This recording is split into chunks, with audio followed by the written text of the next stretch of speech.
ব্যাপক সম্ভাবনা থাকার পরও শুধু গ্যাসের অভাবে এতদিন শিল্পের বিকাশ ঘটেনি রংপুর অঞ্চলে, যে কারণে শিল্প বাণিজ্যে অনেকটাই পিছিয়ে এই বিভাগ।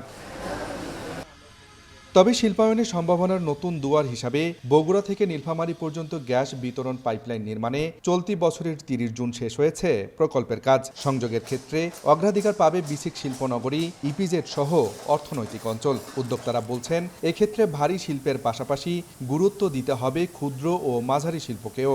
সমভাবে যদি সেই গ্যাসের লাইন গ্যাস যদি সরবরাহ করা হয়, তাহলে আমরা মনে করি পিছিয়ে পড়া আমাদের এই উত্তরাঞ্চল, বৈষম্যের শিকার যে এই উত্তরাঞ্চল, সেটা দ্রুত এগিয়ে যাবে আমরা আশা করি।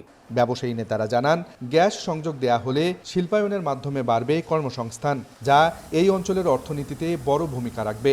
জাস্টারকে সংযোগগুলান দেওয়ার বাকি আছে, এই সংযোগগুলান যদি এর ভিতরে রিসেন্ট দিয়ে দিতে পারে, তাহলে শিল্প কারখানা তারা প্রোডাকশনে উৎপাদনে যেতে পারবে। গ্যাস যদি আসে, আমরা উত্তরবঙ্গের সর্বদিক থেকে, আমরা ছোট মাঝারি যত শিল্প আছে সব দিক থেকে আমরা উপকৃত হব। প্রকল্প পরিচালক জানান, সংযোগ প্রক্রিয়া চলমান, খুব দ্রুত সময়ের মধ্যে উদ্যোক্তা পর্যায়ে গ্যাস সরবরাহ করা সম্ভব হবে।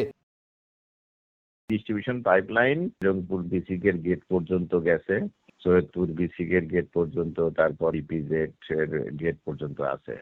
এখন উত্তর ইপিজেড এর ভিতরে ইন্টারনাল পাইপলাইন করতে হবে, এগুলোকে গ্রাহক অর্থায়নে হবে, এগুলো আস্তে আস্তে প্রক্রিয়ার মাধ্যমে হবে আর কি। তবে এখনই আমরা আস্তে আস্তে প্রক্রিয়া যাচ্ছি আর কি। আসলে প্রকল্পটি বাস্তবায়নে খরচ হয়েছে ১,৩৭৮ কোটি টাকা।